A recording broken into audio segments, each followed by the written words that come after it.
تو یہ عقل کی بات ہے اور نبی پر درود پڑھتا رہے بندہ.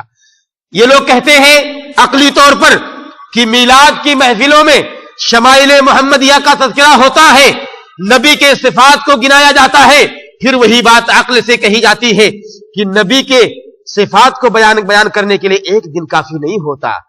نبی کے صفات تو ایسے ہیں کہ پوری تاریخ بھری پڑی ہے, پورا سال گزر جائے نبی کی تاریخ ختم نہ ہو.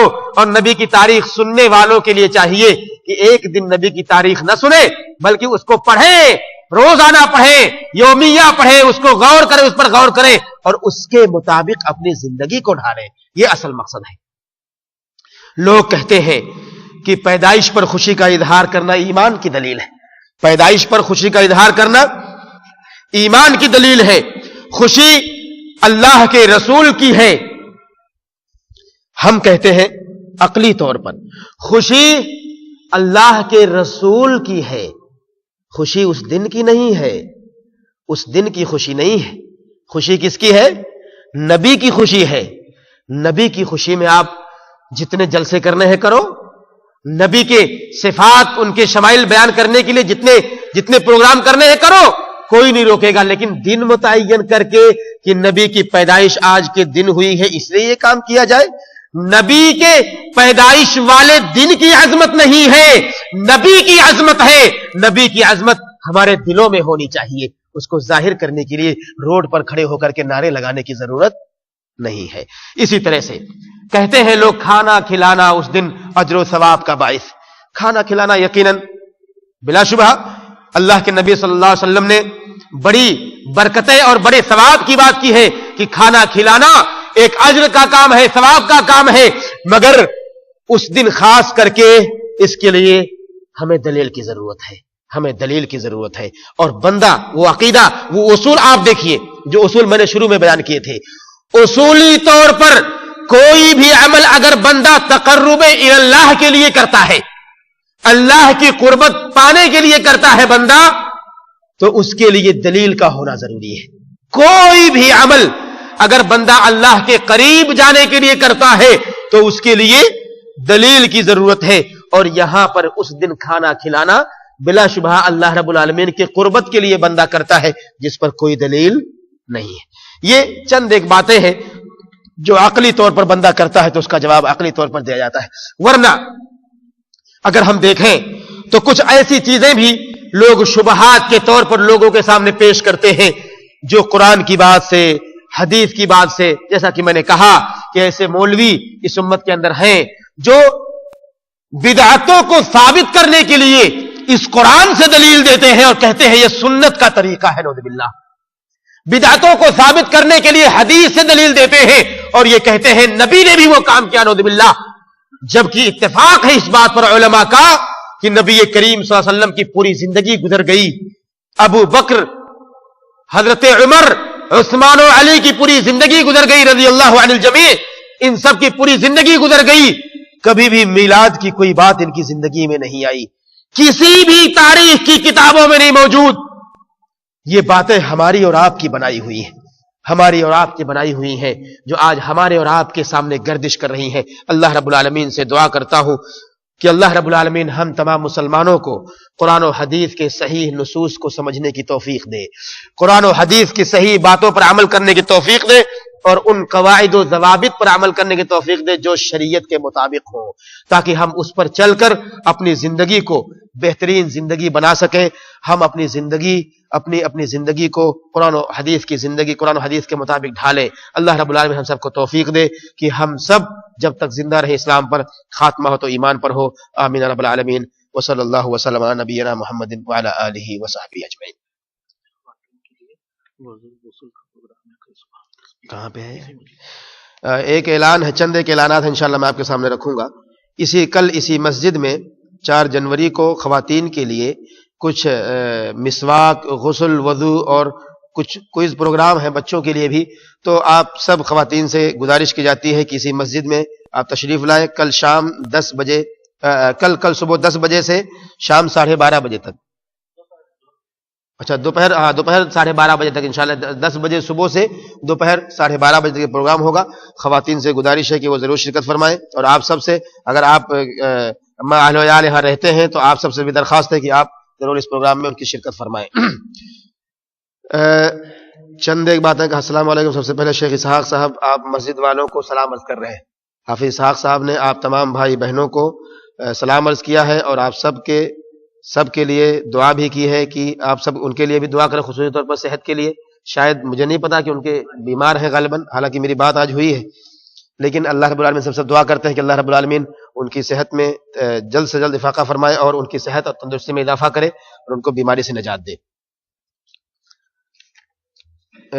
اسرار بھائی کی ماں کے لیے دعا کرتے ہیں، اللہ ان کو شفا دے، بیمار ہے شاید وہ بھی، تو ان کے لیے بھی دعا کی گئی ہے۔ درخواست ایک صاحب نے لکھا ہے کہ میرے والدین کے لیے دعا کریں، مغفرت، اللہ رب العالمین ان کی مغفرت فرمائے۔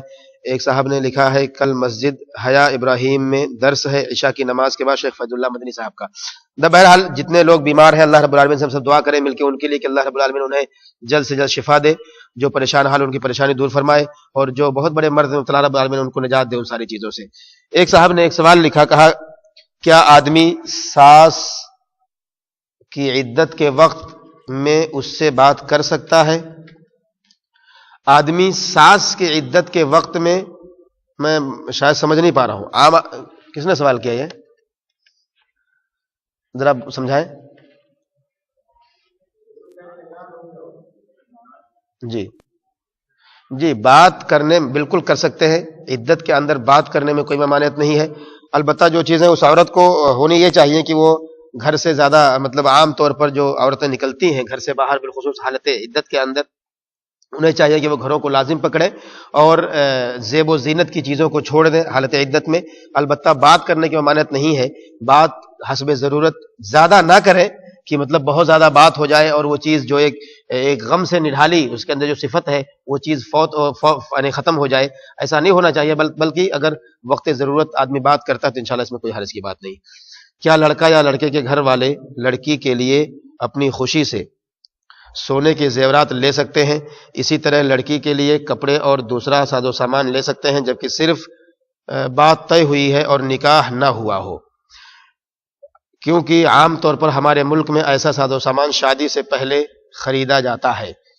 یہ ایک ایسا مسئلہ ہے جو بڑا سنگین ہے، عام طور پر جسے یوں کہیں کہ منگنی والی بات ہے۔ یہ منگنی میں عام طور پر بہت سارے تام جھام ہوتے ہیں، لمبے چوڑے خرچ ہوتے ہیں اور اس کے لیے بڑا لمبا چوڑا اہتمام ہوتا ہے، دعوتیں ہوتی ہیں، جبکہ منگنی کو صرف اس لیے مشروع کیا گیا ہے تاکہ آدمی اس کے ذریعے سے پہچانے ایک دوسرے کو، اور یہ تقدم ہے، آگے بڑھنے کا ایک اسٹیپ ہے کہ آدمی جب یہاں اس رشتے کی بنیاد ڈالتا ہے تو آگے اس کے ذریعے سے قدم بڑھاتا ہے، یہ اصل مقصد ہے۔ اور اللہ کے نبی محمد الرسول اللہ صلی اللہ علیہ وسلم کی روایت اس کے لیے بہت واضح ہے کہ ایک صحابی نے منگنی کی تو اللہ کے نبی صلی اللہ علیہ وسلم نے اسے پوچھا کیا تم نے دیکھا اپنی ہونے والی بیوی کو جس سے تم نکاح کرو گے، اس کو دیکھا؟ انہوں نے کہا نہیں اللہ کے نبی صلی اللہ علیہ وسلم۔ تو اللہ کے نبی صلی اللہ علیہ وسلم نے کہا کہ تم اسے دیکھ لو، اس لیے کہ یہ زیادہ بہتر ہے، ہو سکتا ہے کہ تمہارے بیچ محبت پیدا ہو جائے۔ تو آدمی دیکھے، تو یہ اصل مقصد یہ ہے یہاں پر کہ تقدم، آگے بڑھنا، رشتے کو آگے بڑھانا اس منگنی کے ذریعے۔ البتہ جو ہمارے ہاں رواج ہے عام طور پر کہ لمبے چوڑے خرچ کیے جاتے ہیں، سونے چاندی کے زیورات دیے جاتے ہیں یا لین دین ہوتا ہے، یہ ساری چیزیں یہ ہماری اور آپ کی بنائی ہوئی رسمیں ہیں جس کا شریعت سے کوئی ثبوت نہیں۔ ہمیں چاہیے کہ اگر انسانیت کے ناطے، خوشی کے ناطے ایک دوسرے کو اگر دے دے ہلکی پھلکی چیزیں تحفے تحائف کی شکل میں، تو یہ لین دین اس معنی میں اگر ہو جائے تو کوئی حرج نہیں ہونا چاہیے، لیکن اس کو ایک بوجھ بنا دیا جائے جیسا کہ چل رہا ہے ہمارے معاشرے کے اندر، تو یہ قطعاً جائز اور صحیح نہیں ہوگا۔ کیا ایسی شادی میں جا سکتے ہیں جس میں عورتوں اور مردوں کا حال تو علیحدہ ہو لیکن خصوصاً ہماری شرکت کے لیے تھوڑی دیر گانے وغیرہ بند کر دیے جائیں پر دولہے کی تصویر اور ویڈیو بنائی جا رہی ہو؟ اصل میں دیکھیے، شادیوں میں شرکت کا جو مسئلہ ہے، شرکت یہ آپ کا اپنا معاملہ ہے اور اس کے اندر جو بھی عمل ہو رہا ہے وہ ان کا اپنا معاملہ ہے۔ جو انسان جیسا کرے گا اس کو اس کے مطابق اسے گناہ یا اس کا اجر ملے گا، اگر اچھا کرے گا تو اچھا اجر اور اگر برا کرے گا تو برا اجر۔ آپ کا معاملہ یہاں پر یہ ہے کہ اگر آپ دیکھتے ہیں کسی منکر کو، کسی بری چیز کو جو شریعت کے خلاف ہے، تو ہونا یہ چاہیے جو اللہ کے نبی محمد الرسول اللہ صلی اللہ علیہ وسلم کی روایت ہے کہ انکار منکر کے 3 طریقے ہیں، انکار منکر کے 3 طریقے ہیں کہ آدمی سب سے پہلے اسے اپنے ہاتھ سے دور کرے، اگر نہیں کر سکتا اپنی زبان سے دور کرے، اگر نہیں کر سکتا تو اپنے دل سے اس کو برا جانے۔ ہاں آپ کو یہ چیزیں بری لگتی ہیں اور یقیناً لگنی بھی چاہیے۔ اسلام کے اندر قطعاً جائز نہیں کہ فوٹوگرافی کی جائے، تصویر کشی کی جائے، یا وہاں پر ناچ گانے ہوں، یا وہاں میل ملاپ ہو، مردوں عورتوں کا ایک ساتھ وہاں بیٹھک ہو، یہ چیزیں قطعاً جائز نہیں اسلام کے اندر۔ لیکن یہ صورتحال اگر پیش آ رہی ہے، آپ کو چاہیے، ہمیں چاہیے کہ ایسے موقع پر جائیں، لوگوں کو سمجھائیں، بتائیں، تعلیم دیں کہ یہ چیزیں غلط ہیں۔ اگر ہر بندہ بائیکاٹ کرتا رہے تو لوگوں کو شاید معلومات ہی نہ ہو اس کے بارے میں کہ یہ چیزیں کرنا بھی صحیح ہے یا نہیں صحیح ہے۔ تو کہیں کہیں تعلیم دینے کے لیے ضروری ہو جاتا ہے کہ ہم انہیں سمجھائیں، انہیں بتائیں کہ بھائی یہ عمل غلط ہے، اسلام کی نظر میں نہیں ہے، نہیں صحیح ہے۔ ہاں اگر طاقت نہیں ہے بولنے کی، ہاتھ سے دور کرنے کی، تو دل میں آپ برا جانیں۔ اور ایسی شادی میں اگر آپ شرکت بھی کر دیتے ہیں رشتہ داری یا قربت کی وجہ سے، اپنے بھائی کی شادی ہے، اپنی بہن کی شادی ہے، اپنے کسی قریبی رشتہ دار کی شادی ہے، کہ اگر نہیں جائیں گے تو آپ کے صلہ رحمی کے اندر کوئی کمی آئے گی، آپ کی رشتہ داریاں ٹوٹ جائیں گی، تو آپ دل کے اندر اس چیز کو برا جانتے ہوئے اگر شرکت کرتے ہیں تو اس میں کوئی حرج کی بات نہیں ہوگی۔ لیکن ایسے موقع پر بھی اگر آپ بائیکاٹ کر دیتے ہیں تو شریعت نے آپ کو یہ اختیار دیا ہے اور آپ بائیکاٹ کر سکتے ہیں۔ کیا دیور اپنی بھابھی سے تعزیت کرنے کے لیے بات کر سکتا ہے؟ اصل میں تعزیت کے لیے بات کرنا یہ ایک بڑا مسئلہ ہے۔ دیور یا عام آدمی کسی اجنبیہ سے جو اس کے لیے محرم نہ ہو، اس سے بات کرنا، چاہے وہ تعزیت کے لیے ہو یا غیر تعزیت کے لیے ہو، عمومی طور پر اسے روکا اور منع کیا گیا ہے۔ لہذا اصل وجہ یہاں پہ روکنے کی جو ہے وہ شریعت ہے، کہ شریعت نے اگر ایک چیز سے منع کر دیا کہ کوئی آدمی کسی عورت سے خلوت میں نہ ملے، چاہے وہ خلوت میں ملنا ہو، آمنے سامنے ملنا ہو، یا خلوت میں گفتگو کرنا ہو ٹیلی فون کے ذریعے، یہ بھی خلوت ہے، سامنے کوئی نہیں ہوتا، کوئی نہیں سنتا ہے، وہی دونوں سنتے ہیں، تو یہ چیزیں بھی اسی خلوت میں داخل ہیں۔ ایسے موقع پر اللہ کے نبی صلی اللہ علیہ وسلم کہتے ہیں الا وثالثہما الشیطان، ان دونوں کے بیچ میں تیسرا شیطان ہوتا ہے۔ تو جس طرح سے عام زندگی کے اندر اللہ کے نبی صلی اللہ علیہ وسلم نے منع کیا ہے کہ دیور یہ ایک بھابھی کے لیے موت ہوتا ہے، بالکل ویسے ہی اس کے شوہر کی وفات کے بعد بھی اسی حالت میں وہ رہے گا، اس سے وہ چیز ختم نہیں ہوگی۔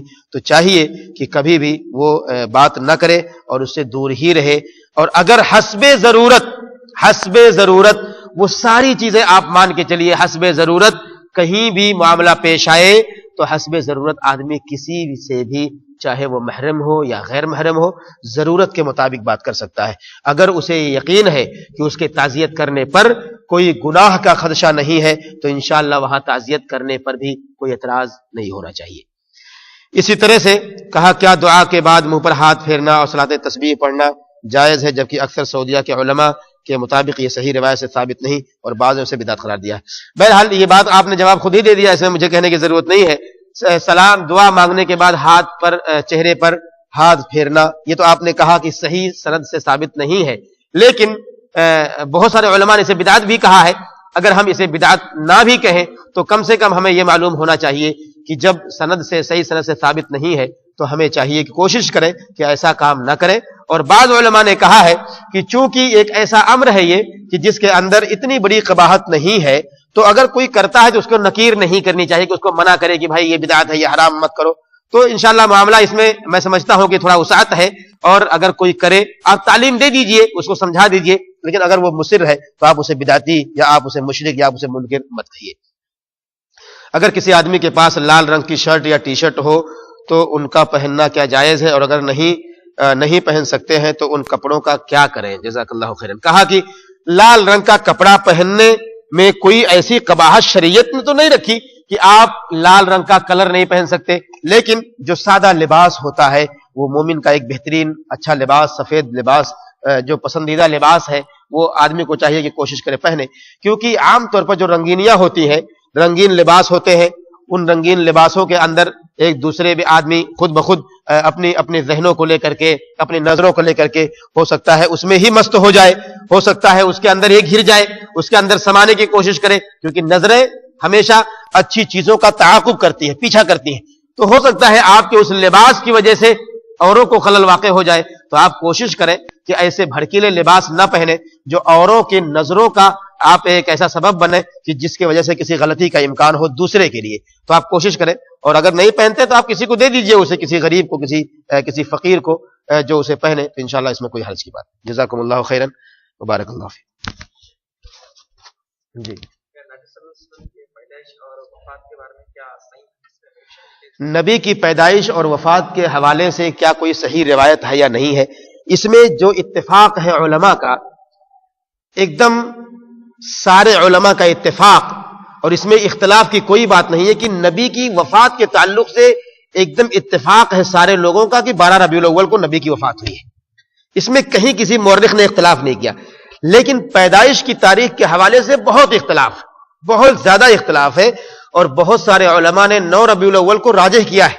بہت سارے علماء نے 9 ربیع الاول کو نبی کی پیدائش کا دن مانتے ہوئے اس کو راجح کیا ہے. البتہ اور بھی بہت سارے علماء نے 12 ربیع الاول کو بھی پیدائش مانا ہے. یہ مسئلہ مختلف فی ہے ان کی پیدائش کا, لیکن متفق علیہ مسئلہ ہے آپ کی وفات کی 12 ربیع الاول ہی کو آپ کی وفات ہوئی.